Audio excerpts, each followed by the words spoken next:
நம்ம ஏதாவது ஒரு விஷயத்தை ஸ்டார்ட் பண்ணுறோன்னு வச்சுக்கோங்களேன், கண்டிப்பாக கூட இருக்க யாராவது வேண்டாம் உனக்கு இதெல்லாம் தேவையில்லாத வேலை அப்படின்னு சொல்லி நம்மளை ஹோல்ட் பண்ணிவிடுவாங்க. ஆனால் இந்த பர்டிகுலர் விஷயத்தை நான் ஸ்டார்ட் பண்ண போகிறேன் அப்படின்னு சொல்லும் போது ஒருத்தர் விடாமல் எல்லாருமே நோ தான் சொன்னாங்க. என்னன்னு பார்க்குறீங்களா? பாசிட்டிவிட்டி 8 அப்படிங்கிற இந்த குழந்தை, என்னோட 2வது குழந்தை அப்படி தான் நான் சொல்லணும். April 19th 2019 என்னோடய ஃபஸ்ட்டு வீடியோ நான் போஸ்ட் பண்ணியிருப்பேன். பாபா கோயில் உட்காந்து போஸ்ட் பண்ணியிருப்பேன். ஸோ இன்றைக்கி 6 வயசு முடிஞ்சு 7 வயசு இந்த குழந்தைக்கு. இந்த குழந்தை சாதாரண குழந்தை இல்லை.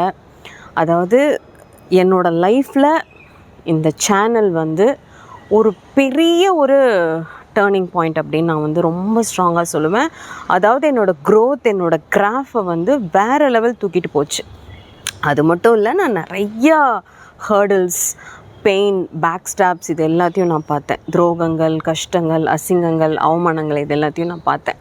பட் இந்த சேனலோட இந்த என்னோடய ஜேர்னி இந்த 7 வருஷம் இந்த சோஷியல் மீடியாவில் எப்படி இருந்திருக்கு அப்படின்னு உங்கள் எல்லாருக்கும் நான் சொல்லணும்னு நினைக்கிறேன். ஏன்னா இப்போ சோஷியல் மீடியா பேஜ் அப்படிங்கிறது மேண்டேட்ரி ஆகிடுச்சுங்க, அத்தியாவசியமாகிடுச்சு, ஆதார் கார்டு மாதிரி ஆயிடுச்சு.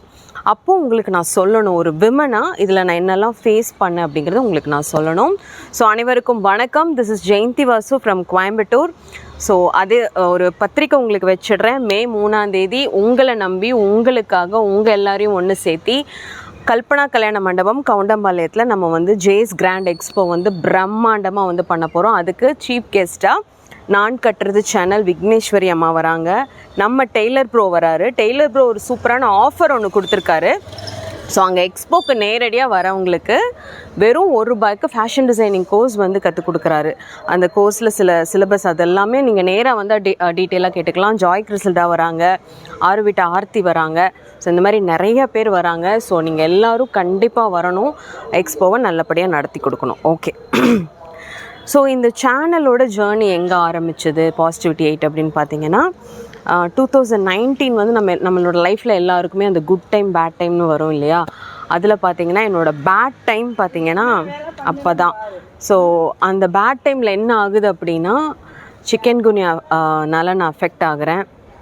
ரொம்ப உடம்பு முடியாமல் போகிறேன். அப்படியே நடந்துட்டு பேசலாமா? ரொம்ப உடம்பு முடியாமல் போகிறேன். எந்திரிக்கவே முடியாத ஒரு சூழ்நிலை. அப்போ எனக்கு இருந்த ஒரே ஃப்ரெண்டு யாருன்னா மொபைல் ஃபோனும் யூடியூப்பும் தான். அப்போ தான் நான் யூடியூபே ஆக்சுவலி பார்க்க ஆரம்பிக்கிறேன். சரிங்களா? உடம்பு முடியாத சூழ்நிலைனா எப்படின்னா, என்னால் என்னோடய கடையோட ஷட்டரே ஓப்பன் பண்ண முடியாது. ஆனால் ஓப்பன் பண்ணால் தான் அன்றைக்கி எனக்கு சாப்பாடு. ஒரு ₹50 ஒரு த்ரெட்டிங் அன்றைக்கி வந்துட்டாங்க. அப்போல்லாம் ₹30 தான். அவங்க வந்துட்டாங்கன்னா எனக்கு ஒரு பெரிய ஒரு விஷயம். ஒரு சேமியா பேக்கெட் வாங்கலாம், 2 மேகி வாங்கிட்டு இன்றைக்கி வீட்டுக்கு போயிடலாங்கிற அளவுக்கு நான் அவ்வளோ ஒரு மன உளைச்சலில் இருந்த டைம் அது. சரிங்களா? ஸோ அப்போ என்ன ஆகுது அப்படின்னா, நம்ம எங்காவது தேடுவோம்ல, எங்காவது ஒரு மோட்டிவேஷன் கிடைக்காதா? யாராவது நம்மக்கிட்ட நல்லா பேசிட மாட்டாங்களா? உன்னால் முடியும்னு யாராவது சொல்லிட மாட்டாங்களான்னு நான் தேடிட்டு இருந்த டைம் அது. ஏன்னா நம்மளுக்கு போராத காலம், முடியாத காலம்னு வரும்போது தான் சுற்றி இருக்கிற சொந்த பந்தத்தோட உண்மையான முகங்கள் தெரியும். அவங்களோட முகத்திரையெல்லாம் கிளியும். அப்போ பல பேரோட திரையை அந்த ஆண்டவன் கிழிச்ச டைம் தான் அந்த 2019. அன்றைக்கும் இன்றைக்கும் என்றைக்குமே எனக்கு பாபா தான்.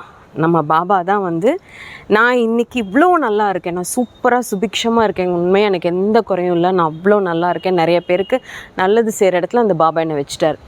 ஸோ அந்த பாபா தான் எனக்கு துணை. அப்போது வீடியோஸ் எல்லாம் பார்க்குறேன், யூடியூப்பில் பார்த்துட்ருக்கும்போது உட்காந்து பார்த்துட்ருக்கேன். பாபாவுக்கு அபிஷேகம் நடக்குது.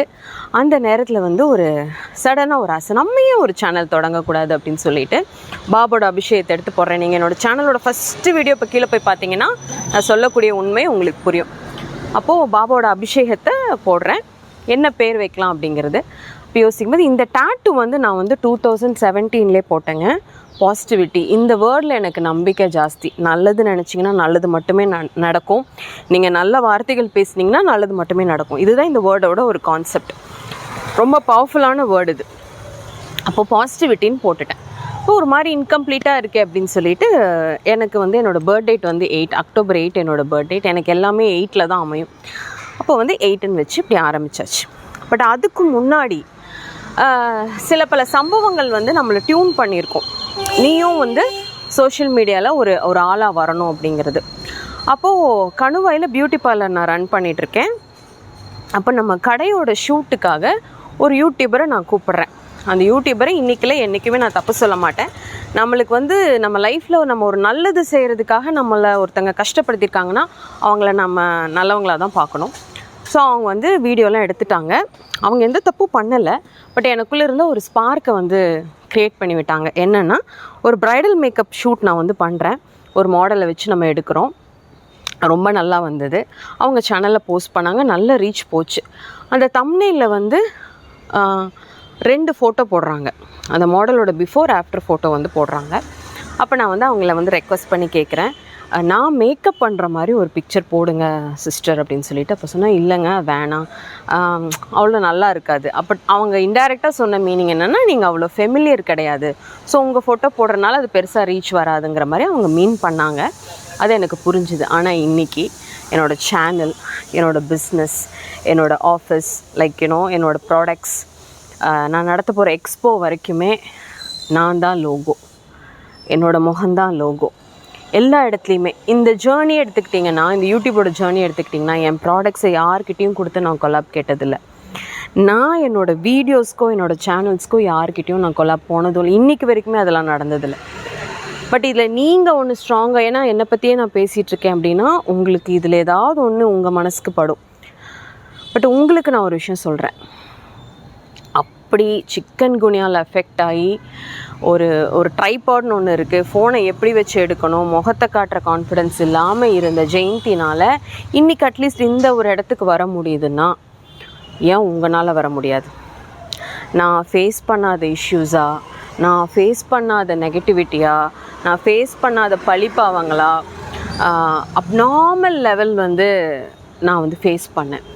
ஆனாலும் ஏன் ஜெயித்தேன் அப்படின்னா, ஏன் இந்த சேனல் இன்றைக்கும் விருத்தியாகி நல்லா இருக்குது அப்படின்னா, 2 lakhs டச் பண்ண போகிறவங்க சப்ஸ்கிரைபர்ஸ் கவுண்ட்டு. ப்ளீஸ் இந்த வீடியோ பார்க்குறவங்களாவது சப்ஸ்கிரைப் பண்ணுங்கள். சப்ஸ்கிரைப் பண்ணாமல் தான் 87% ஆஃப் பீப்புள் என் வீடியோ பார்க்குறீங்க. அது ஏன்னு எனக்கு தெரியல. சப்ஸ்கிரைப் அப்படின்னு கிளிக் பண்ணிட்டீங்க அப்படின்னா அதனால எனக்கு பைசா வராது. பட் அந்த கவுண்ட் ஒரு சந்தோஷத்தை கொடுக்கும். சப்ஸ்கிரைப் பண்ணிட்டு பாருங்கள். அப்புறம் அந்த மாதிரி அந்த ஜேர்னிலேருந்து வந்த ஒருத்தங்கனால இதை அச்சீவ் பண்ண முடியுதுன்னா, ஒய் நாட்? நீங்கள் உங்களோட என்ன சொல்லலாம், ஒரு கெரியருக்கு சோஷியல் மீடியா பேஜஸ் ஒரு பெரிய அசெட். அதை நீங்கள் நல்லா மைண்டில் வச்சுக்கோங்க. ப்ளஸ் இதுக்கு என்னெல்லாம் கேஜெட்ஸ் அப்படின்னா, இன்றைக்கி நான் ரோட் மைக் யூஸ் பண்ணுறேன், டிஎஸ்எல்ஆர் இருக்குது, iPhone 16 Pro Max இருக்குது. அன்னைக்கு நான் என்ன ஃபோன், அது ஓப்போ மாதிரின்னு ஒரு பிராண்ட் இருக்குல்ல, என்ன பிராண்ட் அது? ஓப்போ, ஐயோ நல்ல பிராண்ட் அந்த ஃபோன். நோ ரெட்மியெல்லாம் இப்போ வந்தது. விவோ மொபைலில் ஸ்டார்ட் பண்ணது என்னோடய கெரியர். சரிங்களா? ஃப்ரண்ட் கேம் பேக் கேம் தெரியாது. ஃப்ரிட்ஜுக்கு மேலே ஒரு சொம்பில் ஃபோனை வச்சு ஷூட் பண்ணிகிட்டு இருந்த ஆள் நான். எனக்கு இன்னும் ஞாபகம் இருக்குது. 5000 சப்ஸ்கிரைபர்ஸ் ரீச் பண்ணப்போ என்னமோ சொம்புக்கு முன்னாடி ஃபோனை வச்சு நான் ஷூட் பண்ணியிருக்கேன். ஸோ இப்போ உங்களுக்கு இந்த மாதிரி நின்று சொல்லி கொடுத்து உங்களை மோட்டிவேட் பண்ணுறதுக்கு நிறைய பேர் இருக்காங்க. அதில் நானும் ஒருத்தி. ப்ளீஸ் நீங்கள் எல்லாருமே ஸ்டார்ட் பண்ணுங்கள்.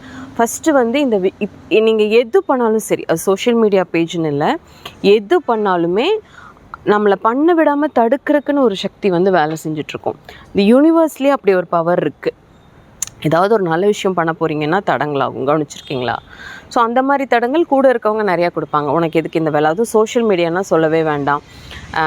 ஃபோட்டோ எடுத்து மாஃப் பண்ணுவாங்க. அது தப்பாக நிறைய சொல்லி உங்களை அழுத்திடுவாங்க. அப்புறம் சோஷியல் மீடியாவில் இருந்தாலே கெட்டவங்க அப்படிங்கிற மாதிரிலாம் உங்களை நம்ப வைப்பாங்க. தயவு செஞ்சு அந்த மாதிரி தப்பான பிரச்சாரங்களை நம்பிடாதீங்க. சரியா? நல்ல கான்டென்ட்ஸ் கொடுத்து அவங்களோட கெரியரை வளர்த்தி டாப் லெவல் போன எத்தனையோ பேரை நீங்கள் பார்த்துருக்கீங்க. அதாவது ஸ்க்ராட்ச்லேருந்து ஆரம்பிப்பாங்க. வீடு வாங்கி, தோட்டம் வாங்கி, ஃபேக்ட்ரியை செட் பண்ணி, ப்ரீமியமான லக்ஸுரி கார் வாங்குற வரைக்கும் அதே சோஷியல் மீடியாவில் போஸ்ட் பண்ண எத்தனையோ பேரை நீங்கள் பார்த்துருக்கீங்க.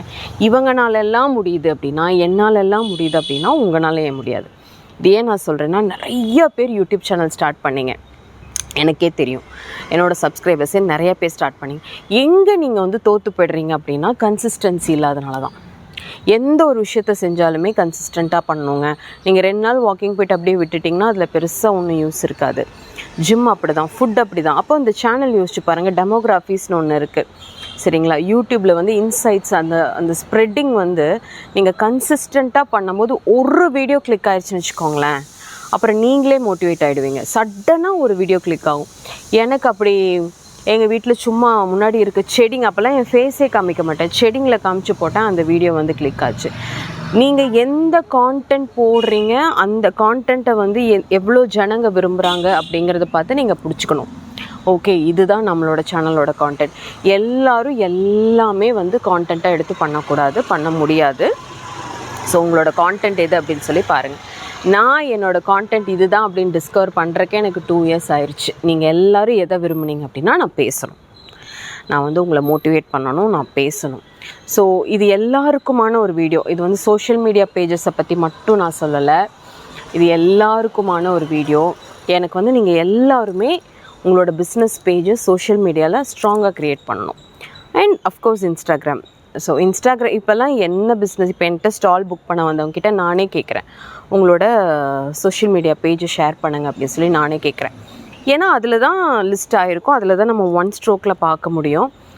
அதுலேயும் நிறைய பேர் மிஸ் பண்ணிடுறீங்க. இதுக்கு மேபி மீடியாக்குள்ளே போனால் நம்ம ஃபேஸை காமிச்சு பண்ணால் ஏதாவது அப்படிலாம் தயவு செஞ்சு நினைக்காதீங்க. அந்த தாட்டே வேண்டாம். நம்ம எந்த தாட்டை விதைக்கிறோமோ அதானே நடக்க போகுது. அந்த தாட்டே வேண்டாம். நீங்கள் ஸ்ட்ராங்காக என்ன நம்புங்கன்னா, நான் என்னோடய பிஸ்னஸ்க்காக I'm getting in to this platform, நான் நல்லா தான் பண்ணுவேன், நல்லபடியாக பண்ணுவேன் அப்படின்னு. இப்போ வந்து ரொம்ப ட்ரெண்டிங்காக இருக்கிறது இன்ஸ்டாகிராம் தான் சரிங்களா. ஆனால் இன்ஸ்டாகிராம் மூலிமா உங்களுக்கு ரெவென்யூ கிடையாது. இன்ஸ்டாகிராம் மூலிமா உங்களுக்கு நல்ல ஒரு பாப்புலாரிட்டி வரும், கொலாப்ஸ் நிறையா வரும். ஆனால் யூடியூப்பில் பாப்புலாரிட்டி, கொலாப்ஸ் அண்ட் ரெவென்யூவும் உங்களுக்கு வரும் சரிங்களா. யூடியூப்பில் வந்து இப்போ வரைக்கும் நான் எவ்வளோ டாலர்ஸ் earn பண்ணியிருக்கேன் அப்படின்னா,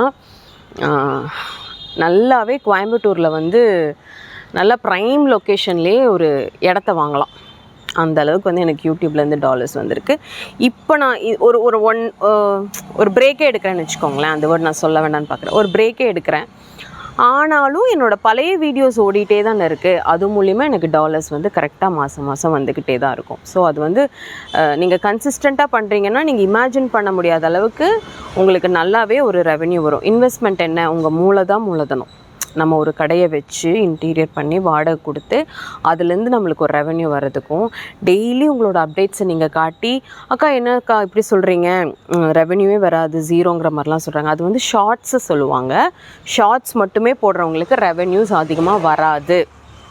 யூடியூப்லேருந்து ரெவென்யூ எப்படி வரும்னா, உங்கள் லாங் வீடியோஸில் ப்ளே ஆகிற ஆட்ஸ் தான் சரிங்களா. ஸோ அதை வந்து மைண்டில் வச்சுக்கோங்க. ஸோ பாசிட்டிவாக இருங்க. ஸோ ஆச்சு 7 வருஷம் ஆயிடுச்சு இந்த ஜேர்னி. ஸோ இது வந்து ஒரு கிராட்டிடியூட் பேஸில் இந்த வீடியோ நான் வந்து போஸ்ட் பண்ணுறேன். ஸோ எல்லோரும் எக்ஸ்போக்கு வாங்க, கண்டிப்பாக நீங்கள் எல்லாம் வரணும். நான் வெயிட் பண்ணிகிட்ருப்பேன், நீங்கள் எல்லாம் என்னை வந்து பார்த்து பேசிட்டு போகணும் எக்ஸ்போவில். அண்ட் May 3 நடக்குது. டெய்லர் ப்ரோ வராரு, விக்னேஸ்வரி அம்மா வராங்க, ஜாய் கிறிசல்டா வராங்க, ஆர்த்தி வராங்க. அடுத்த கெஸ்ட்டை நான் வந்து சீக்கிரமாக அனௌன்ஸ் பண்ணுறேன். என்னோடய இன்ஸ்டாகிராம் பேஜையும் பார்த்து ஃபாலோ பண்ணி வச்சுக்கோங்க. ஏன்னா டெய்லி அப்டேட்ஸ் வந்து யூடியூபோட இன்ஸ்டாவில் அதிகமாக நான் கொடுக்குறேன். So thank you so much.